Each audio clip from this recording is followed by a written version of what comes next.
Meeple Nation Podcast, episode 338. Betting and Bluffing Action Games. Welcome, citizens of Meeple Nation. For the next 30 minutes, sit back and enjoy. So if you've listened to the podcast for long, probably recognize it's not very often that I get the chance to talk about our sponsor. Because, well, to be honest, these guys just feel like I gush too much and I have too much to say. That's exactly right. We would have to start another podcast just about game toppers. Now, for whatever reason, I think I'm always afraid that I'm not going to do them justice. I kind of freeze up. GameToppersLLC.com, we're happy to have them as a sponsor, but we're even more happy to have their products on our tables because they're fantastic. They really, really are. GameToppersLLC.com, you can go on there and check them out. They've got several different size table toppers that you can get. They'll go on any table and turn a regular old table into a fantastic gaming space. They have all sorts of accessories that can go with it. They're just fantastic. Check them out. GameToppersLLC.com. We are the hosts of Meeple Nation. I'm Logan Howard. I am Andy Holiday. I'm Nathan Howard. And I'm Dave Holiday. Oh, we're back in the right order again. Balance restored. This week we are discussing betting and bluffing games. A mechanic that I haven't played with a whole lot. I do have a couple of games that fall into this category, but I haven't played a ton. It's also more of a smaller category, so we're only committing one episode to this series of games. So maybe that, Andy, is why you haven't played as many of these betting and bluffing games. I think it's the definition of bluffing that makes it smaller, too, because on our list that we're going through, we have werebeasts on here. Werewolf is part of it, too. When people accuse you of being a werewolf, and if you're a werewolf, you have to lie to them, or you can be like the gentleman and say, I'm bluffing. Exactly. You're definitely employing some bluffing techniques when you're playing werewolf. Or, for that matter, any hidden role game. Almost any hidden role game, but yeah. Because those games it employs, but it's not necessarily like the primary mechanic that people are going for. And so a lot of those hidden roles do kind of fall into that, but the games that we're going to be discussing are really kind of more heavier on that bluffing and that betting. We started discussing before the podcast that Pass the Pigs was one that was listed on BGG as a betting and bluffing game. I myself haven't played it, but Andy and Dave both have played it, and we were having a deep discussion about how Pass the Pigs was maybe more of a pressure luck game and not necessarily so much a betting and bluffing game. Press your luck games quite often. I mean, it's a gamble, right? Which, right. I mean, I'm assuming that's how they make the connection on there. From the description that you were talking, maybe, Andy, you should talk about it more. You roll the pigs, and then the pigs will land in a specific way. If one lands on the snout and one lands on the side, then that's going to be worth a set amount of points. There's a reference card that comes with it. Depending on how those two pigs land, you'll score points. At any time, you can stop and bank your points. If you roll both pigs land on the side, each pig has a black dot on one side. If you have your pigs land both of them on the side, one with the dot side up and one with the dot side down, you lose all your points that you have not yet banked. That is the level of betting, right? There is actually, I just remember, there is a way you can lose all your banked points also. If you toss the pigs and they are touching each other after they've been rolled, then you lose everything you have banked as well. You go back to zero. That's essentially the betting part of it, the gamble. Are you going to pressure luck? Do you bank your points now? There's that chance that you'll lose everything. It's actually a really fun game. It's really small. So my wife, she'll put it in her purse, and when we go out to eat while we're waiting for our food, we play Pass the Pigs at the table at the restaurant while we're waiting. It's a fun game. We talk about bluffing and betting, and the first game that comes to mind to a lot of people is poker. Poker is you're betting on the hands, and you're betting that your hand has a higher percentage of being the winning hand as opposed to the other players around the table.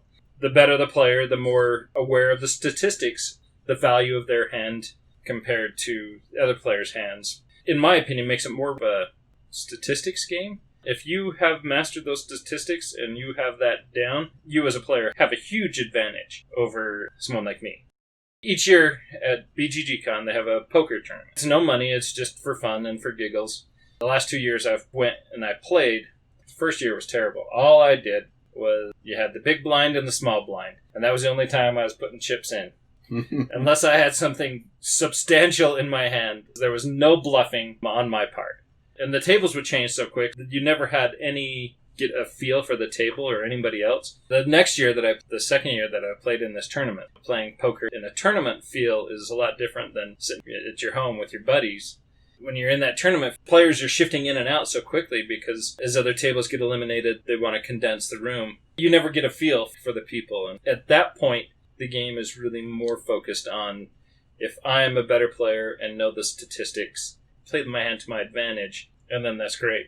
And then the other thing about poker is if everybody folds, you don't reveal those cards, right? So you can never really tell, was somebody bluffing or did they just have the better hand? This is where I'm going to disagree with you saying it's more of a statistics game. You just described to me where bluffing is a huge part of the game. Like, sure, the player that knows the statistics and the odds of how good their hand is has an advantage, but it's not necessarily they're going to win every single round because they have to be able to bluff. They have to be able to call. They have to be able to read other people because even though you're not getting a feel for them, you just kind of have to, at a glance, know. Not necessarily know. You're going to try to make a judgment, right? But you just have to make that call. Like, I have this hand. 3 other hands beat it.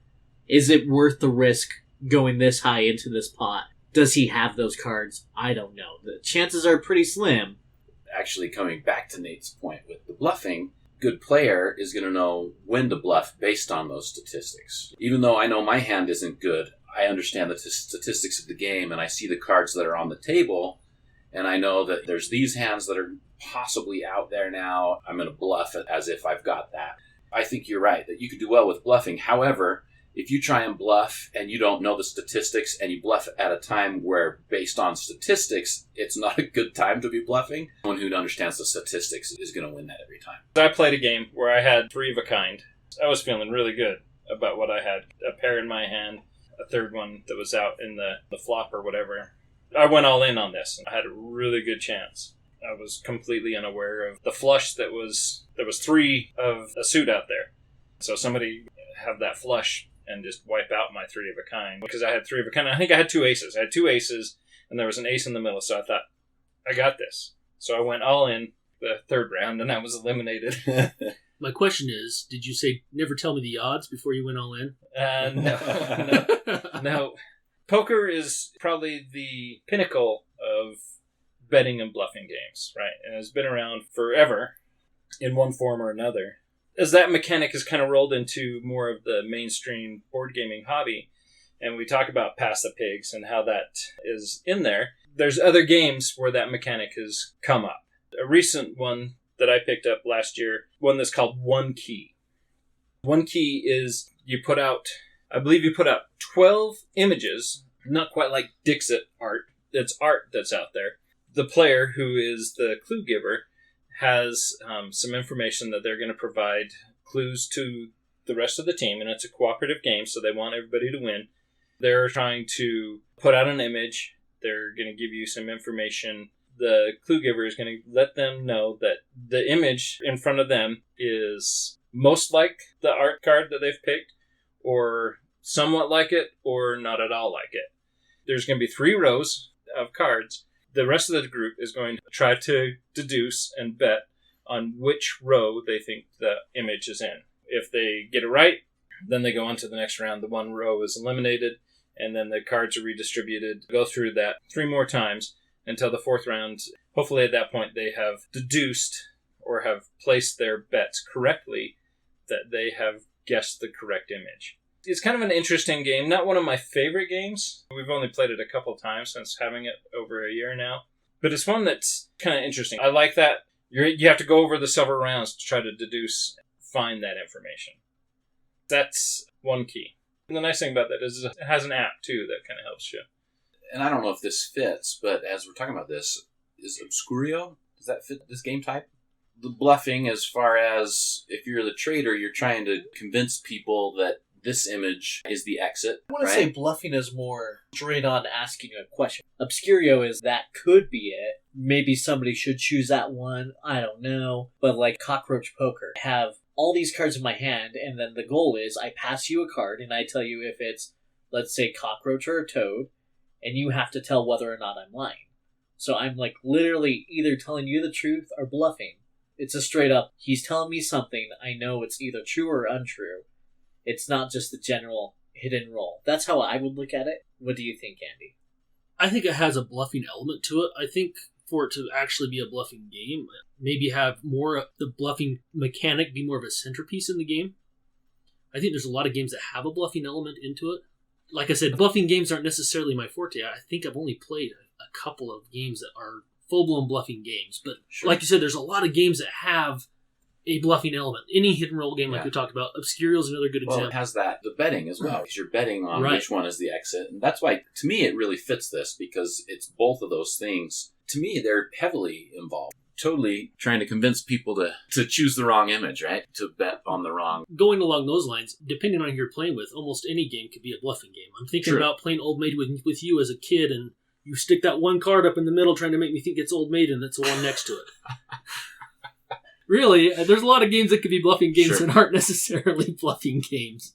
I believe you're absolutely right. There is that level of mechanic that's in that. It's just like with a risk then. Oh, I'm definitely not going to attack you. Don't worry. I'm going after David. And then they go after you. Like, was that bluffing? Is that part of the game? Or that's more negotiation, right? So I have another question. Andy, do you not play these types of games because you're not a good liar? Or you don't want people to know you're a good liar? It's a good question. I'm going to go with the first one. Not be a very good liar. Yeah, you have to determine if he's not a good liar or if he doesn't want you to know that he's a good liar. I have a hard time with these types of games because I am a good liar. Not to brag, but that's why you always get outed as the traitor. I know, right? Because people literally can't really tell. Is he lying? I don't know. Why would he say that? That's weird. They go through this whole thing when they're like, oh no, yeah, traitor. I think a lot of that has more to do with your boisterous. You're trying to progress the game. You're trying to move things along. You're out and you're open. Those people who are super passive, that becomes aggressive towards them. And they're like, oh, that's totally a werewolf behavior. As moderating a majority of those games where you've been in and you've been eliminated, and most of the time you're not a werewolf, it's just kind of funny that I see that come out quite a bit, that those who are overt and are trying to get information, pass information, and try to get that on. Everybody else is more passive. Those passive villagers find that as a sign of aggression. And they're like, oh, definitely a werewolf. I can agree with you with werewolf because my live ratio is pretty slim, so there's not much I can argue with. But like cockroach poker I just mentioned, I remember meeting my cousin Chris's wife for the first time. It was Halloween, and we played cockroach poker. She is not a good liar. Yeah. Because literally, she would put down the card to Nathan and be like, spider. And slide across the table. Sorry, Izzy, that's not it at all. If she was better at lying after she realized that she has an obvious tell, she could play people with it.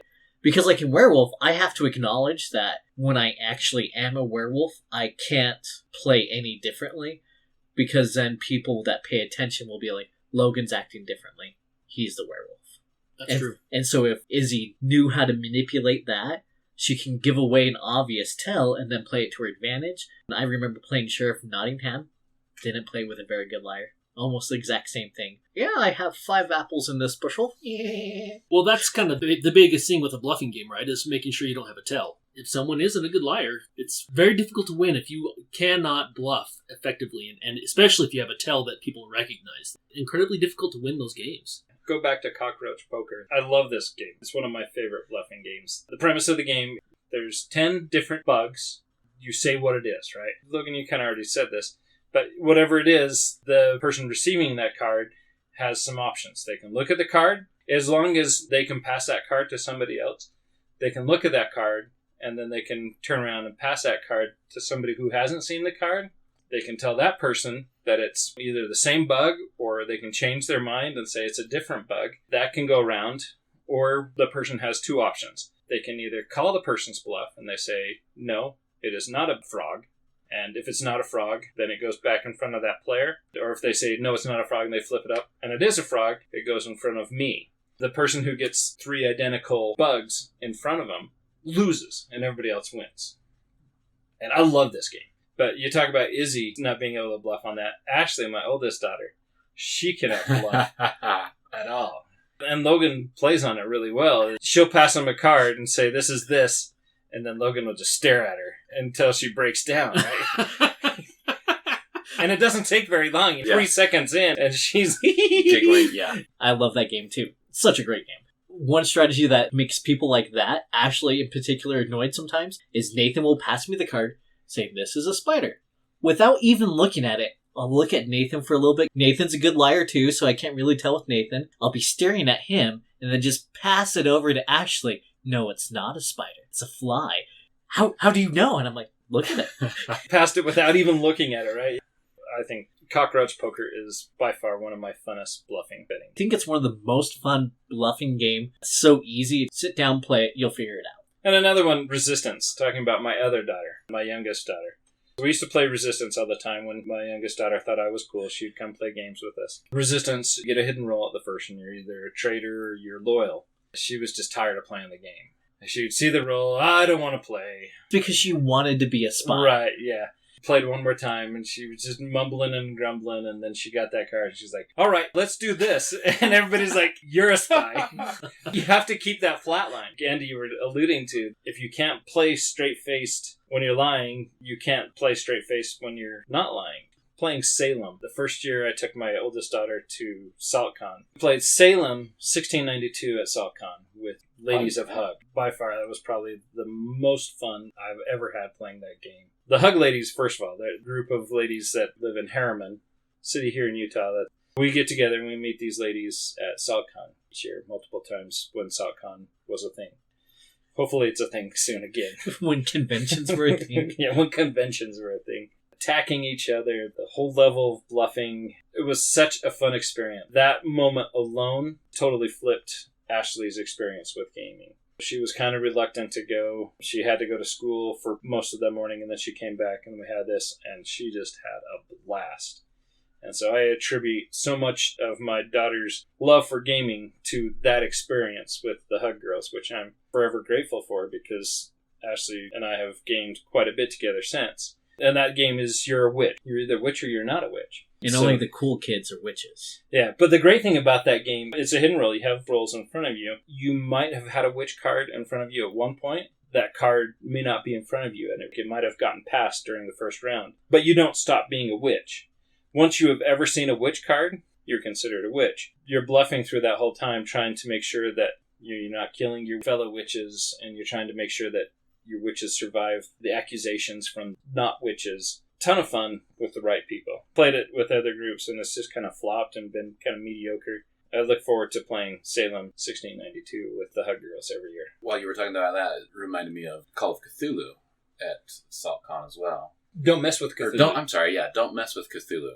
That one, again, unless I'm wrong, Logan, does that one fit the bill here? Again, it's pretty loose, because kind of the same thing with Salem, where it's I don't know what's in front of me. So, like, if I am the traitor, no, I guess you're right. Because if I'm the traitor, I'm telling you that I have so many clues in front of me where I really have totally betting and bluffing. I withdraw my criticism. You're completely 100% correct, David.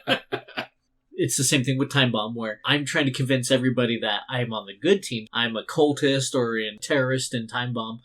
I could be telling you that I have what the team's looking for in front of me in the future hopes that I can screw everybody over later. That's literally what it comes down to. Right. So you are 100% correct. That's another game that I thoroughly enjoyed. Both Time Bomb and Don't Mess With So Cthulhu. Much better at 2 a.m. It's hilarious at 2 a.m. But Brent has the best reactions at 2 a.m. playing that game. I didn't know you could stay up till 2 a.m. You'd be surprised. Did you say 2 or 10? Yeah. I'm not sure which. But Logan gets the giggles at both 10 and 2. It just, at 9:30, the giggles just start, and then they just don't stop until around 4 a.m. You hit me anytime in the middle. Me, on the other hand, once I get past about 12:30. So we haven't talked about Sheriff of Nottingham, Andy. You got that sitting in front of you. I do. Sheriff of Nottingham is also a bluffing game. It's been a while since I've played this game. It's one of the 2 bluffing games I own. You are merchants in Nottingham, trying to get your goods through the gates to sell at market. Now, you have a choice on what goods you're going to put into your bag to take through the market. You can choose to put all legal goods in that bag, or you can choose to put contraband in your bag. When you get up to take your goods into the market, you have to go through inspection. One player, and that switches every round, who's going to be the sheriff of Nottingham. The sheriff can decide to open your bag and inspect it, or to let you pass. So it has a little bit of a negotiation in it as well. You can bribe the sheriff. You can offer future favors. You can offer him contraband that's in your market stall. You can offer him cards that are in your current market bag. You can even offer to pay him to inspect somebody else's bag. Be negotiations between the two merchants. Oh, no, look in his bag. I'll pay you this. No, I'll pay you this much. But you have to say what's in your bag. You have to declare what's in your bag. Now, you can bluff, put contraband in there and say, I have 4 apples. And maybe you have a crossbow in there and 3 apples. Or maybe you don't have any apples. You have to say the correct number of cards that you have in the bag. You have to declare a legal good. It doesn't even have to match what you have in the bag at all. If the sheriff lets you pass, you take the goods out of the bag, put them in your market stall. Points at the end of the game for those. If the sheriff decides to inspect your bag, you get to see whether you bluffed or not. There's little snaps on the bags. If that snap opens up, you're getting inspected. The sheriff will pull out those cards and he'll see if you were telling the truth. As the sheriff, you want to be a good judge whether that person's bluffing or not. If that person was not bluffing, was telling the truth, and you thought they were bluffing, then it's going to cost you. And there's a penalty on each of the cards of what it's going to cost the sheriff or the player, depending on if they're right or wrong.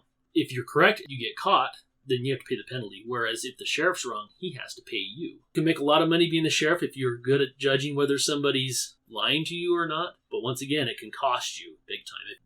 One thing I noticed in this game is playing with people that are really good at pretending they have a tell. Totally fools the sheriff. They open their bag, boom, they were telling the truth. It's been a long time since I played Sheriff of Nottingham, but you can be passing 4 apples, pay off the sheriff, say, hey, I'll pay you something to not look in my bag. Yeah. The sheriff's already got that little red flag going. I was thinking, if you're willing to pay me, then maybe you have something in there.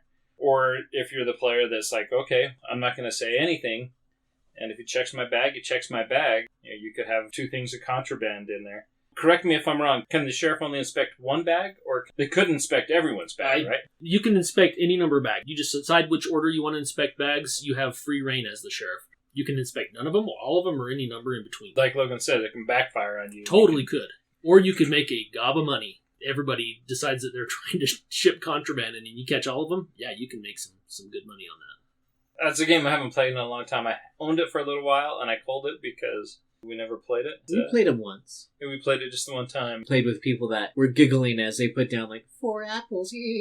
Like Andy was suggesting, is you recognize you have the tell and then you play with it, or this is not your type of game. The other problem is we were playing with people who wasn't their type of game. With bluffing games, I think it can be maybe a little less fun if you're playing with people that have an easy tell or aren't very good at bluffing. It's just too easy. There's not a lot of challenge to it. If you play a bluffing game with the right people, it can be so much fun. But it's one of those games, it can really be ruined if you have people that don't do well at lying.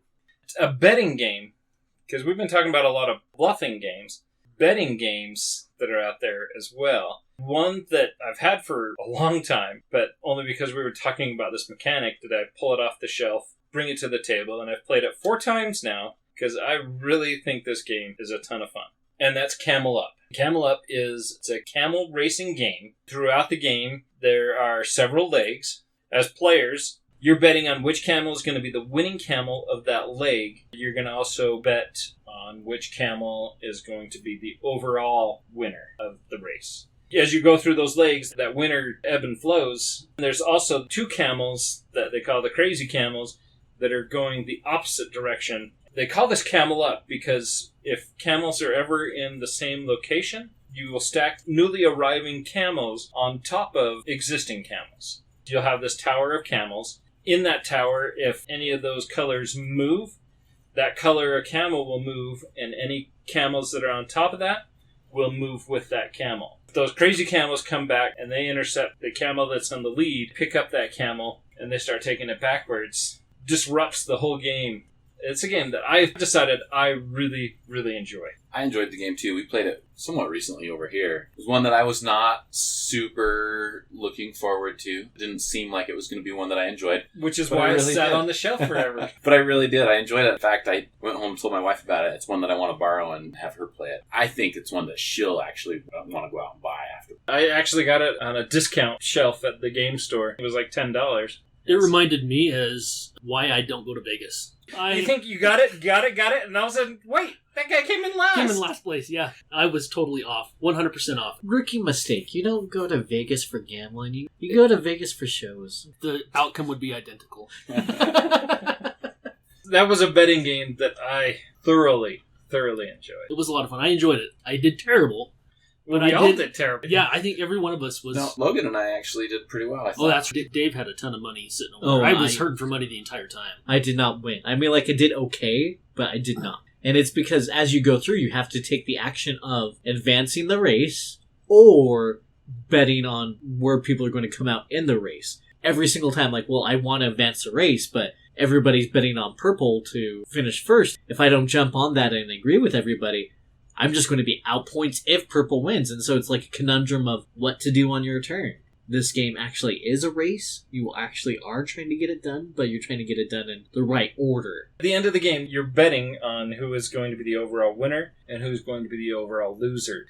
You'll have a camel card that matches each camel's color. You can put it into one of those two piles, and so you can put all your colors into that one pile. For my action, I'm going to put that this camel's going to win, this camel's going to win, this camel's going to win. There's 5 colored camels in there, so you're going to get 4 of them wrong and 1 of them right. But the problem is that stack is face down. You'll take that stack and you flip it over. And then as you go through the stack, whichever player's card that matched the winning camel or the losing camel first gets the most points. If you don't play those cards right, bet the right camel too late, all those negatives are not going to offset the positive. That game went totally the opposite direction that we thought it would. I played it with my family. There were 6 of us there. I found it far more enjoyable with 6 people, by the way, than the 4 of us. It was still fun with the 4 of us, but the more people, the more chaotic it I was going to was. say, it seems like it could get crazier that way. And I think far more enjoyable that way. I took all the knowledge that I got from the game we played, and I thought, all right, I know I'm not going to bet on the winning camel too soon, not bet on the losing camel too soon, yet to win the game. Well, I think Dave got most of his money on the end of round betting. Because yeah, I it know was that largely that way. you had so much money at the end of every single round. I'm looking at your pile of coins, and I'm looking at my meager, 3 coins in front of me. Wow, I am doing something wrong here. There's definitely a level of luck involved for sure. Let's talk about the important stuff there, though. The components of the game, right? So it has dice, which automatically makes it a pretty good game. But they are D6, so Andy doesn't like That's that. true. But the dice shaker is actually cool. So Yes, there's a pyramid because they're camels, so you're in the pyramid country. So there's a The pyramid country. You mean Egypt? No. I didn't mean I meant pyramid country. Oh, okay. Anyhow, but yes. France? The Louvre?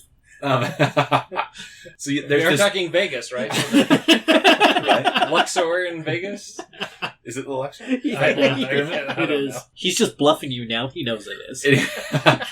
So you have this pyramid that sits in the center of the racetrack. The dice go in the top of this pyramid.